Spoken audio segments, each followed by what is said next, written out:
Hawaii. I'd been counting down to that trip for half a year. Every bonus shift, every overtime hour, every tiny extra I could scrape together went straight into it. I booked everything myself. The flights, the upgrades, the oceanfront suite with the wrap-around balcony, the all-inclusive package that took me months to afford. It was supposed to be a celebration. My first fully paid family vacation. My gift to them. 2 days before takeoff, Dad walked into the living room holding an envelope with my name printed on the front. No smile, no thank you, just a stiff handoff, like he was delivering bad news from HR. Inside was a printed cancellation notice. My ticket, voided, reassigned. "Your spot's going to Mason," he said, like he was announcing a promotion. My sister's fiancé. Unemployed, loud, allergic to accountability, and incapable of saying thank you unless someone reminded him twice. I stared at the paper, blinking so slowly it felt like my brain was buffering. "You're joking, right?" But Dad only nodded with that martyred expression he uses when he wants to look noble. "Family means sacrifice," he said. "He's joining the family. He deserves to feel included." Mom didn't look at me once. She stood there folding towels on the couch like it was any other Tuesday, whispering, "It's better this way," as if that would soften the blow. My name is Claire Jensen, and if you think this ends with me locking myself in my room crying into a pillow, then you don't know me at all. I didn't yell, didn't beg, didn't even flinch. I just nodded once and said, "Thanks for letting me know." Dad exhaled in relief, like I'd passed some silent obedience exam. But here's the part he didn't understand. None of the trip was in his name. Every detail, every confirmation number, every prepaid credit was attached to my account. The reservations? Mine. The upgrades? Mine. The reward points? Mine. And the only reason they even had a place to stay was because of my card. They assumed my quiet meant powerless. They thought silence equaled surrender. But while they were celebrating getting rid of me, I was already logged into the resort system, adjusting the primary contact, reviewing all linked features, and preparing a little redesign. Because if Mason wanted that seat so badly, fine, he could sit in it. But paradise, that was still mine to control. When they boarded the flight without me, Dad sent a selfie from the gate. All smiles, lays around their necks. Mason held up a peace sign like he just unlocked a sponsorship instead of stealing a vacation I paid for. Mom captioned the photo, "Ohana vibes only," with a yellow heart. I looked at it, breathed once, and opened the resort's dashboard. Everything was still under my control. Dad never checked who the primary contact was. He assumed paying for the flight meant authority. Meanwhile, the hotel room, excursions, dining credits, and every perk imaginable were tied to my email, my credit card, my loyalty profile. I didn't cancel anything, not at first. I simply adjusted. First, the suite. I took their oceanfront king and downgraded it to a basic garden view twin. No refund, just reassigned. Then I removed the catamaran cruise, rebooked the snorkeling excursion under a friend's name, deleted the welcome amenities. And then the finishing touch, the note. Guests previously flagged for policy concerns. Verify ID, proceed with caution. Not illegal, not harmful, just inconvenient. That evening, they checked into their downgraded room. No view, no champagne, no king bed. Mason texted me, "Did you mess something up? This room is trash." I ignored it and uploaded an Instagram story from a spa downtown. Me in a robe, sipping sparkling cider. Caption, "Sometimes the best vacations are the ones you skip, especially when you stay home." Mom viewed it, Dad viewed it, Mason viewed it, and instantly blocked me. The next morning, Dad called. Not texted, called. That alone told me things were going downhill fast. I let it ring out. His voicemail was tight and clipped. "Claire, The hotel says there's a billing issue. Our key stopped working. Can you call them? Just fix it. Fix it. Like I was housekeeping. Like I hadn't been erased from my own gift. I sipped my coffee, opened the dashboard, and paused their digital access. One click. Suddenly, their key cards were just pieces of plastic. A few hours later, I noticed a fresh TripAdvisor review from a user named OceanDad77. Complaints about rude staff, wrong room, no hospitality. Hilarious, considering the only rude person there was him. Mason's Instagram went quiet. No more beach posing, no more Mai Tai flexing, just a blurry lobby picture captioned, "Waiting. Again." By noon, the front desk emailed me asking to confirm the reservation owner. I replied politely, "The guests listed are not authorized. I will not be covering their charges." Then I forwarded the chain to the rewards department with a request to block all points accumulation, upgrades, and perks due to an unauthorized guest substitution. By evening, Mom texted me, "Why are you doing this?" I didn't answer. I just posted a quote. "If sacrifice only flows one way, it's not family, it's performance." Day 3, the silence set in. No cute captions, no beach shots, no family photos pretending we're wholesome. Just blank space. Then the concierge called. "Hi, Miss Stinson. The guests attempted to book a couples massage, but their resort credit isn't valid." I almost felt bad. Almost. "They're not authorized," I said. "If they want the service, they can pay out of pocket." "Understood," she replied. 2 hours later, Mason sent one long text. Rambling, defensive, irritated. "Look, I didn't ask for your seat, okay? They offered. Your dad decided. You need to stop being dramatic. It's just a trip." Just a trip.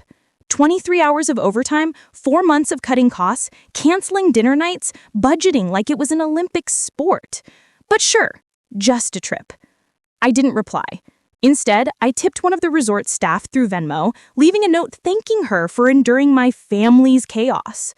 Later that night, Grandpa called. He always sensed things. "You're not there, are you?" "Nope." He sighed. "Thought so. Your dad keeps posting sunsets, but he looks like he's sitting on a broken chair." I laughed. "You're the one who taught me not to punish with anger. Just let people sit in the mess they make." He chuckled. "Then they're sitting deep, sweetheart. Proud of you." When the hotel survey arrived, I filled out the comment box with 5 words. I didn't stay, they did. They came home 4 days later, sunburned, quiet, and $1,900 over budget. I know because Dad tried to put the balance on my card. Too bad I'd frozen it before their flight even left the ground. Mom called first, her voice soft and shaking. "I just don't understand why you're being so cold, Claire. We didn't mean to hurt you. We just thought Mason needed to feel included. You always act like everything has to be fair." I looked at the speakerphone like it was haunted. "Mom," I said, calmly, "I didn't need it to be fair. I just needed to not be erased." She exhaled. "He's family now." I nodded. "And family means sacrifice, right?" Silence. "Then consider this mine." Click. I opened my notes app, started writing the post I hadn't wanted to share, but maybe it was time. I saved $31,400 to give my family their dream vacation. 2 days before departure, they gave my seat away to a man who was never paid for a single dinner. I didn't shout, I simply took back what was mine. Underneath it, photos, my original booking receipt, the itinerary, a screenshot of the reservation change, a shot of me smiling in my quiet apartment with takeout sushi and a glass of wine. Captioned, "Some trips are more peaceful when you stay home, especially when you take the peace with you." I hit post and went to bed. By morning, it had over 18,000 shares. Hundreds of comments. Women saying, "You're the villain in their story, but the hero in mine." Even a few wedding planners DM'd me. "Just bookmarked this as a case study in boundaries." Iconic. Mason deleted his account that afternoon. Mom texted, "You're humiliating us." I replied with a single heart emoji and nothing more, because when silence is earned, it sounds like freedom. By now, the story had taken on a life of its own. TikToks, Reddit threads, even a podcast episode titled When the Family Mooches Off You, a Hawaiian horror story. I didn't share more. I didn't need to. The truth was already orbiting in every direction, and I had receipts to keep it clean. That's when the guilt parade rolled in. Aunt Monica called first. "I had no idea they did that to you, honey. You know, you've always been the responsible one." Then Uncle Ray, "You should have told me. I would have helped cover the trip so you could still go."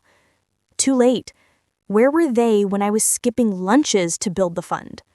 My sister finally called too, a voice full of venom wrapped in fake sweetness. "Claire, do you feel better now, embarrassing your own parents online?" I sat at my desk, calmly organizing travel receipts.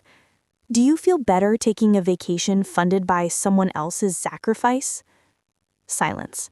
Then she spat. "You've always been dramatic." I smiled. "No, I've just always kept track." Click. I opened the family chat. Everyone had gone quiet since the post except Grandpa. He sent one message. "They stole your seat. You gave them a mirror, and they still don't like the reflection." That line stayed with me because I wasn't out for revenge anymore. I wasn't trying to ruin anyone.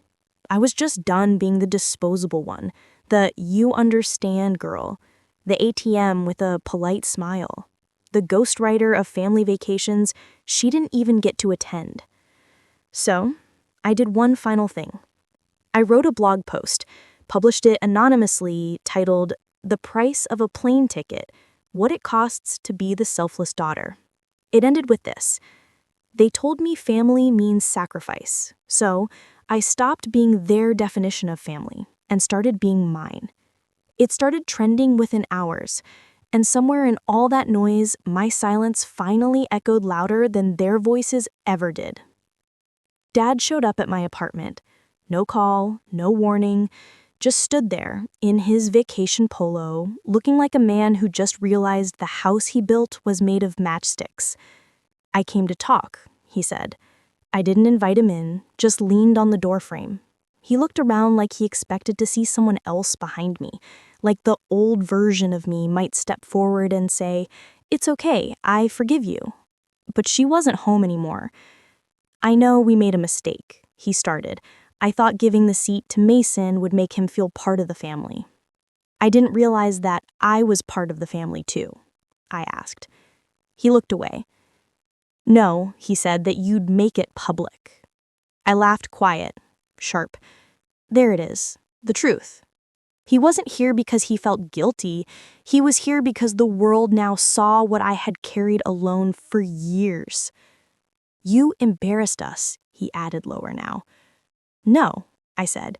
"You embarrassed yourselves. I just stopped hiding it." His eyes hardened. "Do you really think a vacation is worth tearing this family apart?" I leaned closer. "You tore it when you taught me I was only valuable when I gave everything away." He had no response, so I handed him a manila envelope. Inside, printed bank statements, proof of every dollar I spent, confirmation of every change I made, a note attached. "This was never a vacation. It was a test. You failed." He held it, speechless. Then I gently closed the door. Not a slam, just done. That night I lit a candle. Not one of my sisters', one I bought for myself. Soft vanilla, quiet flame. I sat on my balcony watching the sky turn orange, and for the first time, I didn't ache to be understood. I was just free. A week later, I got a postcard in the mail. No return address, but I knew the handwriting. It was from my mother.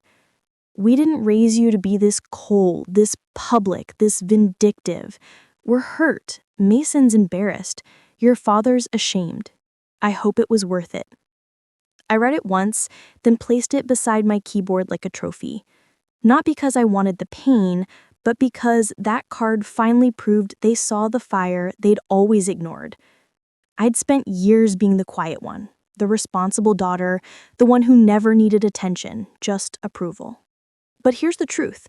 Approval without respect is manipulation dressed in love. They never thought I'd push back, never thought I'd light a match to the fantasy. But now their little Hawaiian getaway was being whispered about in places they couldn't control. The vacation photos deleted, Mason's job prospects quietly iced out. Word spreads faster than sunscreen on the internet. And me? I was booked to speak on a podcast about boundary setting, then another, then a feature in a finance magazine, how one woman took back her power and her points. I didn't ask for the spotlight, but when it hit me, I didn't run, because this time, the story was mine. And every woman who heard it, they didn't just listen. They nodded. They knew. I closed my laptop and looked out the window.